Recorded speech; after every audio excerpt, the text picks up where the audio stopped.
Olá pessoal, tudo bem? Meu nome é Fernanda, sou professora da disciplina de Física na Escola de Tempo Integral José Vasques Ferrari em Itapeva.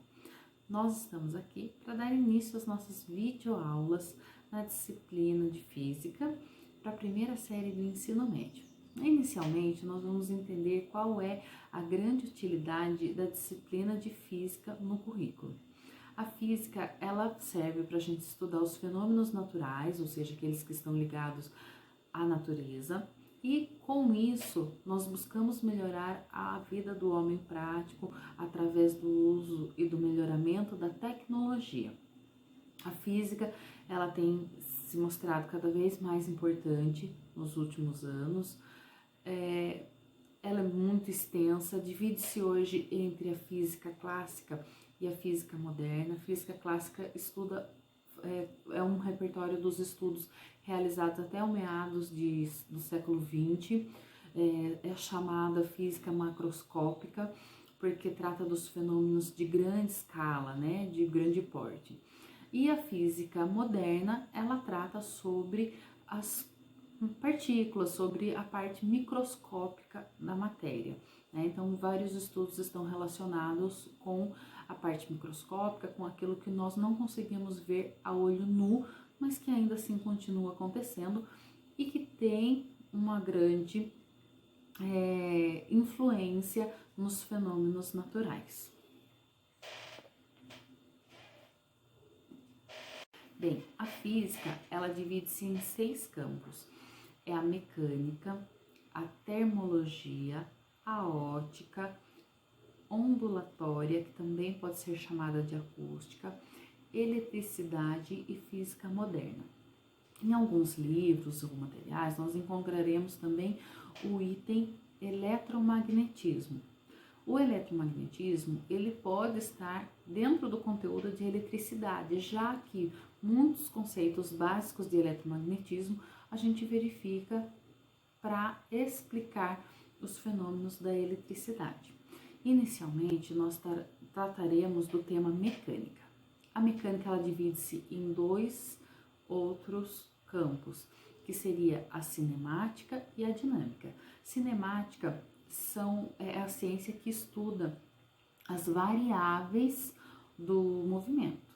Então, o tempo, o espaço, a trajetória, se há aceleração, se tem gravidade, vários itens. E nós aprendemos a calculá-los. Na dinâmica, nós focamos muito mais na questão de entender como os movimentos acontecem, por que eles acontecem e como podemos alterá-los.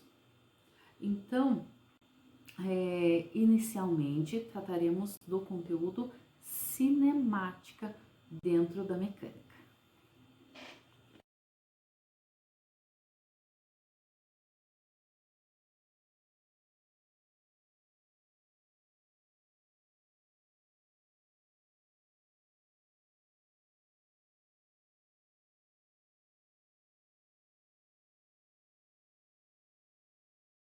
Aqui eu vou acompanhar o material que está chegando para vocês aí final dessa semana, início da próxima. E nós tratamos inicialmente do tema 1, que é a introdução à física, e agora trataremos do tema 2, que tem movimento, identificação, caracterização, estimativa de grandeza. Inicialmente, precisamos conhecer os conceitos de movimento, repouso e trajetória. Movimento e repouso são 2 características dos corpos que, para analisar se está em movimento ou se está em repouso, eu preciso associar um corpo a outro, que será chamado de ponto referencial.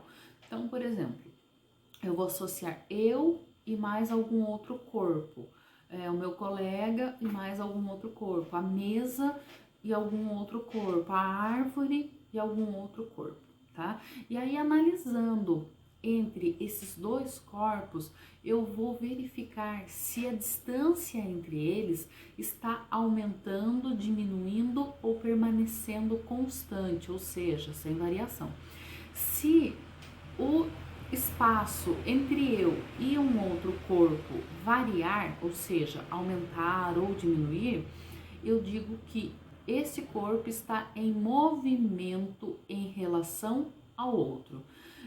E se essa distância não variar, eu digo que este corpo está em repouso em relação ao outro corpo. Então, é sempre um em relação ao outro. Usualmente, no dia a dia, a gente acaba não falando, em relação ao outro corpo, em relação ao carro, em relação à porta, eu estou em movimento. A gente acaba extraindo isso, mas para física você fala que um corpo está em movimento se, quando associado a um segundo corpo, existe uma variação de distância entre eles, ou seja, se eu chego mais perto ou se eu chego mais longe. Aparentemente, se eu estiver andando na rua de mãos dadas com um colega meu, podemos falar que eu estou em movimento. Não necessariamente, para a física não necessariamente. Para a física você estará em movimento se você estiver com variação de distância entre um corpo e outro. Se eu falar entre eu e o meu colega e nós estivermos andando juntos à mesma velocidade, sem variação de distância, nós dois estaremos em repouso. Eu estarei em repouso em relação a ele, ele estará em repouso em relação a mim. O mesmo com relação a mim. O mesmo acontece se eu falar com relação a algum objeto que esteja na minha roupa. Por exemplo, se eu estou em movimento em relação ao meu cabelo.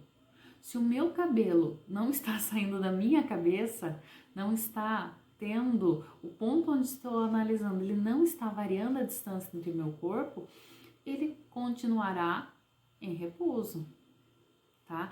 Mas, no mesmo exemplo, eu caminhando com o meu colega, se eu estiver falando eu em relação a um carro que está passando na rua, aí eu estou em movimento, porque eu estou andando, o carro, independente se estiver parado ou em movimento, a distância entre eu e o carro está variando, ou aumentando ou diminuindo, de acordo com a trajetória, mas estará em movimento, certo? Então, movimento e repouso, eu vou analisar um corpo em relação a um segundo corpo e vou verificar se a distância entre eles está variando. Se estiver variando, é movimento. Se estiver constante, aí será repouso, tá ok? E também temos que falar sobre a trajetória, que são os pontos, ou também chamadas posições, pelos quais o corpo passa durante a sua movimentação. Então, por exemplo, eu vou sair aqui de Itapeva e eu vou até São Paulo. Existem várias trajetórias que eu posso seguir. Eu posso sair daqui, eu posso ir para Capão Bonito, Itapetininga, Sorocaba e chegar em São Paulo. Eu posso sair daqui, ir para Capão Bonito, Itapetininga, Tatuí, São Paulo. Eu posso sair daqui e pegar um outro caminho que passa por Ourinhos, por exemplo, né? Então, tem várias formas de sair de um ponto inicial, chegar a um ponto final, e estou passando por posições. Essas posições representarão a trajetória. Eu posso dizer que estou a favor da trajetória ou contra a trajetória. A favor da trajetória significa que eu adotei um sentido, né? Da esquerda para a direita. Da esquerda para a direita, toda vez que eu me movimentar da esquerda para a direita, estou... Pessoal, agora falando sobre posição, variação de posição e distância percorrida. Posição, já falei brevemente no vídeo anterior, essa posição é os pontos por onde eu passo dentro de uma trajetória. A variação da posição é basicamente, friamente, eu vou pegar a minha posição final e vou subtrair a minha posição inicial. Então, se eu fui da posição 0 até a posição 100, para calcular a variação de espaço, eu vou pegar 100 menos 0. 100 menos 0, 100. Então, a variação da posição seria 100. Agora, vamos supor, eu tive uma trajetória seguida. Eu fui do ponto 0 até o ponto 100 e depois retornei para o ponto 70 dentro da trajetória. O que isso significa? Para variação de espaço. Variação de espaço é posição final menos inicial. Então, eu vou fazer 70, que foi a minha posição final, menos o 0. Para variação de espaço, eu não considero os pontos por onde eu passei até chegar no ponto final. Eu vou simplesmente, friamente, pegar a posição final menos a inicial, tá? Agora, a distância percorrida, ela tem uma diferença, que eu vou considerar os pontos. Então, por exemplo, na primeira situação, eu fui do ponto 0 até o ponto 100, distância percorrida, 100. Na segunda situação, eu fui da posição 0 até a posição 100 e depois voltei para a posição 70.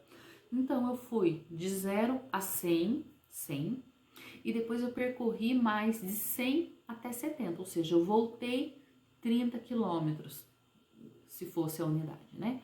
Então, seria 100 da primeira movimentação minha, mais 30 da segunda movimentação. Então, o final para a distância percorrida seria 130. Então, muitas vezes na física, quando nós estamos falando de variação de espaço e de distância percorrida, nós não estamos considerando o deslocamento, certo? Então, nós precisamos ter essa clareza. Nós não estamos falando, às vezes, da mesma coisa. Quando formos calcular velocidade média, utilizaremos a distância percorrida. Vale lembrar uma situação.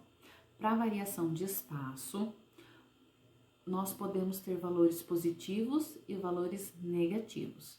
Para a distância percorrida, nós teremos apenas valores positivos, porque nós consideraremos aquilo que nós caminhamos realmente, tá ok?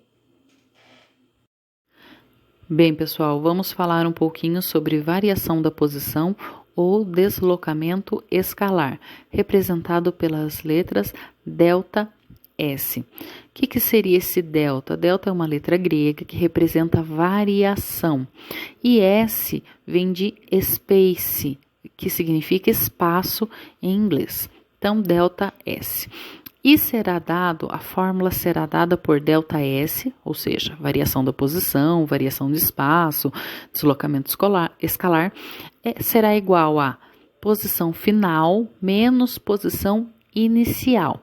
Então, ficará delta S igual S menos S0. O que seria esse zero? O que ele significa? Ele significa que é a posição inicial, o marco zero que eu considero, mas não precisa necessariamente ser representado pelo valor zero. Eu posso perfeitamente partir da posição 30 e ir até a posição 100. Certo? Nesse caso, minha posição inicial seria 30, minha posição final seria 100. E aí eu teria delta S igual a 100 menos 30, variação de espaço igual a 70. Só um exemplo para ilustrar.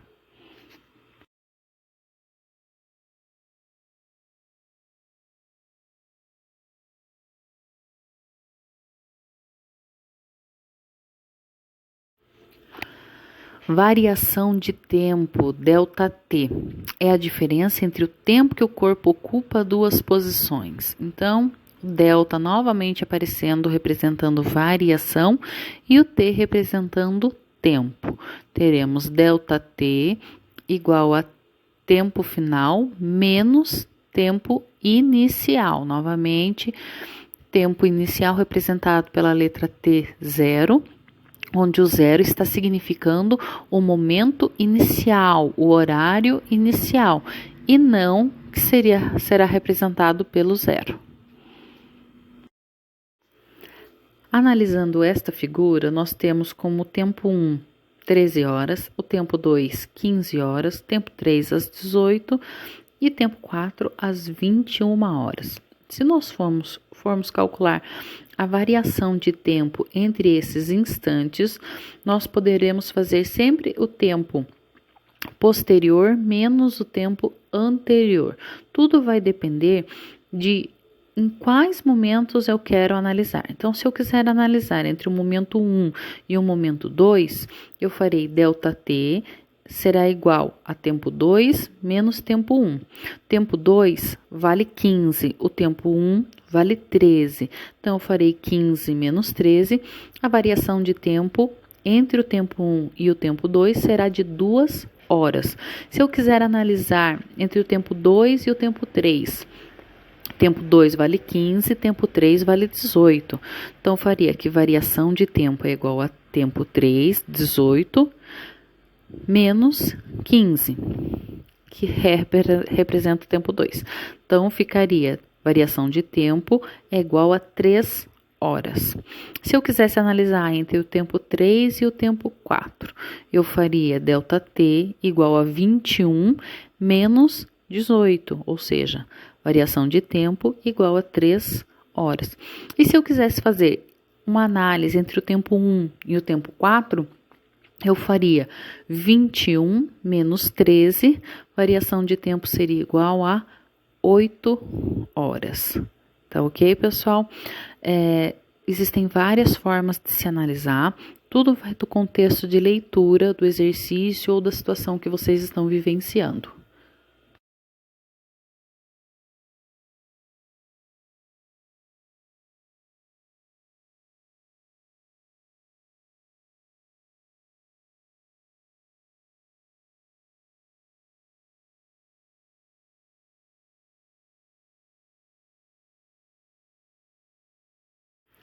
Para calcular a velocidade média dos corpos, será feito a variação de espaço dividido pela variação de tempo. Analisando a figura 3, nós temos aí as posições marcadas e os instantes também marcados. Então, para realizar a velocidade média, nós escolheremos 2 momentos. Por exemplo, se eu escolher o momento 1 e o momento 2, eu tenho que o espaço no momento 1 será menos 2. O espaço no momento 2 será 0.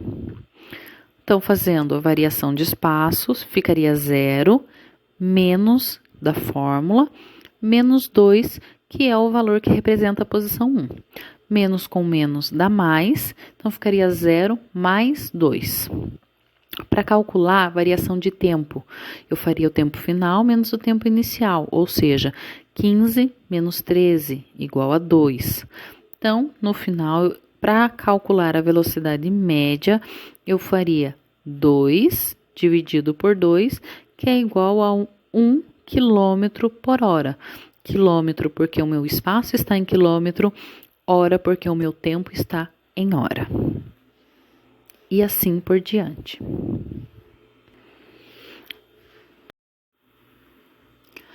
A unidade padrão para a velocidade média no Sistema Internacional de Unidades será o metros por segundo. Mas, usualmente aqui no Brasil, nós utilizamos o quilômetro por hora, que serve para representar espaços e tempos muito grandes. Para fazer essa transformação entre as unidades, nós podemos realizar a transformação ou a conversão do espaço de metro para quilômetro ou quilômetro para metro, depois fazer a transformação de tempo para hora ou hora para tempo e depois fazer o cálculo normalmente. Ou, se quisermos, podemos também pegar os resultados em metros por segundo e convertê-los em quilômetros por hora e vice-versa. Como seria isso? Se eu quiser transformar um valor que eu tenho em quilômetros por hora, eu quero transformar em metros por segundo, eu vou pegar esse valor e vou dividir por 3,6. Agora, se eu quiser transformar um valor que eu tenha em metros por segundo para quilômetros por hora, tenho que multiplicar por 3,6. A seguir, temos 2 exemplos para a conversão. No exemplo 1, eu quero transformar 72 km por hora em metros por segundo. Para realizar essa conversão, eu utilizarei o 72 e vou dividir por 3,6. Realizando essa divisão, eu terei o resultado de 20 metros por segundo, ou seja, significa que 72 km por hora é a mesma coisa que eu falar 20 metros por segundo. Agora, no exemplo 2, eu tenho um valor em metros por segundo e vou transformá-lo em quilômetros por hora. Então, 15 metros por segundo, para transformar em quilômetros por hora, eu utilizo o valor 15 e multiplico por 3,6, chegando ao valor de 54 km por hora. Ou seja, 15 metros por segundo equivale a 54 km por hora. Para finalizar nossa aula, estou aqui para lembrar vocês que temos uma lista de exercícios a ser resolvida. Ela se encontra no final do material que está chegando para vocês e temos exercícios tanto do caderno do aluno do primeiro bimestre, que está na página 22, como também exercícios elaborados para vocês especialmente, ok? Então, eu me coloco à disposição para quaisquer dúvidas que vocês tenham.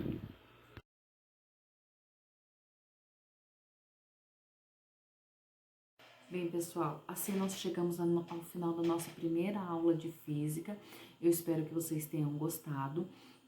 Coloco-me à disposição se vocês precisarem de alguma informação, se tiverem alguma dúvida, podem me chamar nos canais que estão aí no material. Estou sempre à disposição. Tá ok? Espero que tenham gostado. Muito obrigada pela atenção. Até a próxima, pessoal!